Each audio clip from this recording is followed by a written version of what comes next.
Online रे महाप्रसाद बिक्री घटना रे पूरी पुलिस रा बड़ पदक्षेप। ऑनलाइन रे महाप्रसाद जोगाइबा नै विज्ञापन देइथिबा जने व्यक्ति को गिरफ्त करिछि पूरी पुलिस। गिरफ्त होइथिबा व्यक्ति जनक हेउचंती भुवनेश्वर रा रियल एस्टेट व्यवसायी डिस्पोजा पटनायक। श्रीप्रसाद.org नामक वेबसाइट रे ऑनलाइन महाप्रसाद ऑर्डर नै विज्ञापन सहित एक मोबाइल फोन नंबर देइथिले गिरफ्त व्यक्ति। एनै श्रीमंदिर सुरक्षा प्रशासक हेमंत कुमार पाढ़ी साइबर थाना रे एक एतला देइथिले। पुरी एसपी निर्देश क्रमे एक टीम गठन करा जाई संपृक्त व्यक्ति को भुवनेश्वर गिरफ्त करा जाइथिबा एसपी प्रतीक सिंह कहिसेंति। वेबसाइट रे एभली कार्यकलाप मंदिर प्रतिच्छवि एवं पवित्रता प्रति बाधा देवा सहित भक्तों धार्मिक भावना को मध्य आघात करथिला। जेकोसी व्यक्तिविशेष ऑनलाइन रे महाप्रसाद बिक्री करने घटना नजर को आसिले सेमानक विरुद्ध रे दृढ़ कार्यानुष्ठान नियाजिबो बोली एसपी प्रतीक सिंह कहिसेंति। साइबर पुलिस स्टेशन पुरी रे केस रजिस्टर होता कि किसी अजना लोक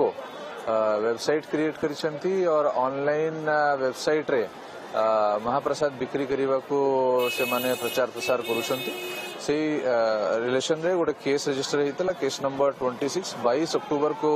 ये मामला रुजु होता साइबर पुलिस स्टेशन रे। केस रजिस्टर हैला परे तापरे साइबर पुलिस टीम या ऊपर काम करते और सब प्रकार इनफॉरमेशन साइट रिलेटेड मांगा होता। को व्यक्ति अच्छा जो मैंने ये साइट क्रिएट करिसेंती के माने अच्छा जो ऑपरेट करुछंती रिलेटेड अकाउंट्स एंड एवरीथिंग सब मंगा होता। आमको जना पड़ा कि जड़े व्यक्ति अच्छी जार ना हूँ डिस्पोजा पटनायक बयस हूँ 34 वर्ष भुवनेश्वर रे तार से रोजगार करुच्ची। हाँ रियल एस्टेट बिजनेस तार काम अच्छी से व्यक्ति ये प्लानिंग करिछि महाप्रसाद बिक्री करने को तापरे जाइकी रेड करिकी से व्यक्ति को सेठू धरा है। से मानिला कि अजाणत से एमती प्लान करथिला और तार प्लानिंग थिला वेबसाइट क्रिएट करिकी हाँ सब इनफॉरमेशन सेठू हमको मिलता से देखी ऑनलाइन प्रसाद बिक्री करिवार तार प्लानिंग थिला और ता संगरे तार सळा मध्य सी जे कि बेंगलोर रे आईटी सेक्टर रे काम करूची से भी मिसिकी माने वेबसाइट डोमेन किनिकी ये वेबसाइट क्रिएट करथिले तापर भविष्य रे मानकर योजना थिला कि माने ऑनलाइन रे महाप्रसाद को बिक्री करिथांते। अधिक सूचना चीफ रिपोर्टर मधुसूदन मिश्रा आम सहित जोड़ी होती। मधुसूदन यही घटना जदि आपण देखिबे पूरी पुलिस क्रियाशीलता को आपण केमती देखुंत एवं ये गोटे केमिति चेतावनी हेबो सेही लोकंक पई जे माने एमिति विभिन्न वेबसाइट खोली विभ्रांतिकर तथ्य प्रदान करूछंती एवं जो जगन्नाथ प्रेमी रहिछंती सेमानक भावावेग को आघात करूछंती। देखंतु पूरी पुलिस की आमे साधुवाद दबा जे एभली एक घटना बेले हेमंत कुमार पाढ़ी जे ओएसडी श्रीमंदिर प्रशासन सुरक्षा दायित्व रही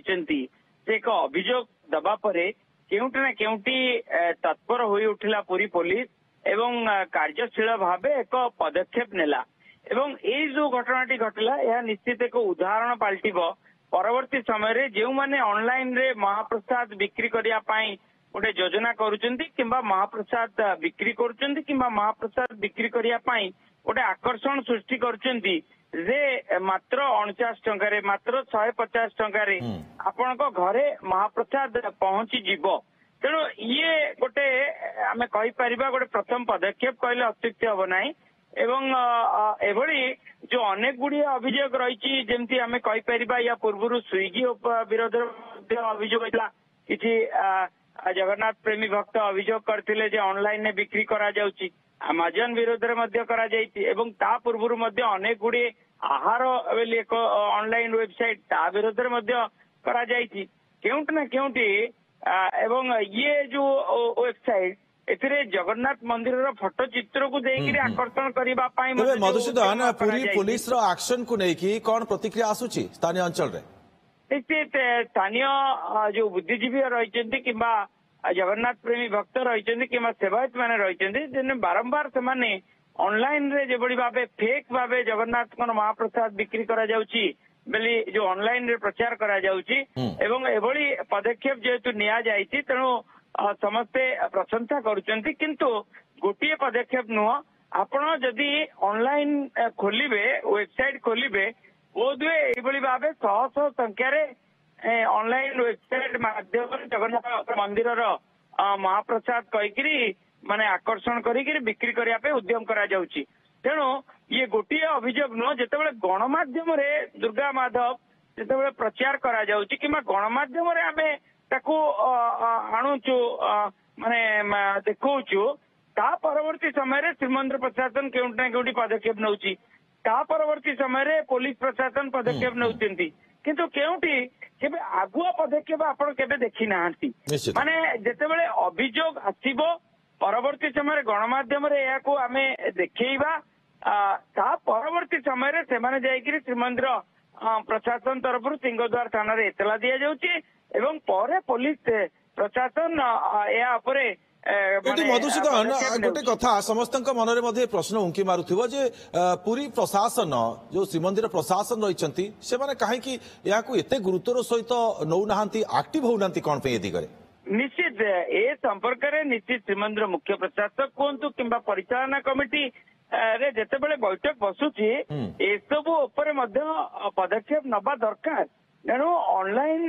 गोटे श्रीमंदिर आईटी डिपार्टमेंट अच्छी आपण जानिबे आईटी डिपार्टमेंट ये बैठक में मधुसूदन आम देखीचे चर्चा आलोचना करा जाउची किंतु ता परवर्ती समय कार्यानुष्ठान सुन आज्ञा आपण देखिबे गोटे आईटी डिपार्टमेंट अच्छी जदि परिचालना कमिटी तरफ गोटे आईटी डिपार्टमेंट को दायित्व दिया जाता जे ए सब फेक वेबसाइट को आपण तन्न तन्न करी जांच करंतु एवं ताकू आपण कार्यशैली भितर को आणंतु माने व्यवस्था बळी भितर को आणंतु एवं सेही ऑनलाइन रो को डाटा को एंट्री करिकिरी तांको विरोध रे केमती कार्यानुष्ठान निया जिवो एवं तांकर ऑनलाइन जो वेबसाइट को केमती रद्द करा जिबा पई गूगल को चिठी लिखा जिवो। ताछड़ा मधुसूदन आजिकली अनेक साइबर एक्सपर्ट मध्ये रहिसंती सेमानकर सहयोग मध्ये निया जाई परिबो निश्चित प्रकार जो माने साइबर एक्सपर्ट माने अछंती तांकर मध्ये हम जदि सहायता सहयोग नै एबळी जो माने फेक करूचंती तांको विरोध रे जदि कार्यानुष्ठान निया जिवो ताले गोटे ये सब इन्स्टान्सेस हो जे श्रीमंदिर प्रशासन तत्पर होइकिरी एभली कार्य कला एवं एभली वेबसाइट को रद्द करागला किंबा ताको विरोध रे कार्यानुष्ठान नियागला एवं लास्ट आपण देखिबे दुर्गा माधव 3-4टी एमती वेबसाइट ऑनलाइन माध्यम रे बिक्री करियार उद्यम करथिले एवं बिक्री मध्ये करूथिले जोटा कि प्रचार प्रसार करचंती विज्ञापन माध्यम रे सेगुडी तो मध्ये मामला रुजु करा जायछि। हेमंत कुमार पाड़ी जी की ओएससी रही मामला रुजु करचंती। ये जो लास्ट श्रीप्रसाद.org ये एक छाड़ीदेले आहरी 3टी मामला अच्छी से 3टी मामला संपर्क ए पर्यंत पुलिस प्रशासन तरफ कौन पदक्षेप निया जाय नाही। आ गोटे कथा मधुसूदन यार कार्यानुष्ठान दृढ़ भाव में ग्रहण करा जाउनी जदियो धरा जाउची किछि करा जाउची किंतु कार्यानुष्ठान सेमिति किछि आखि दृश्य रहुनी। निश्चित प्रकार जो टेम्पल रो जो एक्ट रही एक्ट रे कोटी ना कोटी गोटे परिवर्तन हबार आवश्यकता रही। आपण से एंड्रॉइड फोन रे सोशल मीडिया रे वायरल कथा कहतु किंबा ड्रोन रो वायरल कथा कहतु किंबा आपण देखिबे जो चश्मा पिंधिकी जो हिडन कैमरा धरकी जाउचंती केउंटी टेम्पल एक्ट रो जो यदि परिवर्तन है निश्चित मधुसूदन जा सूचना आपण प्रदान करचंती पूरी पुलिस रो ये एक्शन आगको केउ रूप नेउछि ता ऊपर रहइबो नजर। बहुत बहुत धन्यवाद आपनकु तमाम सूचना एवं आलोचना पई मधुसूदन।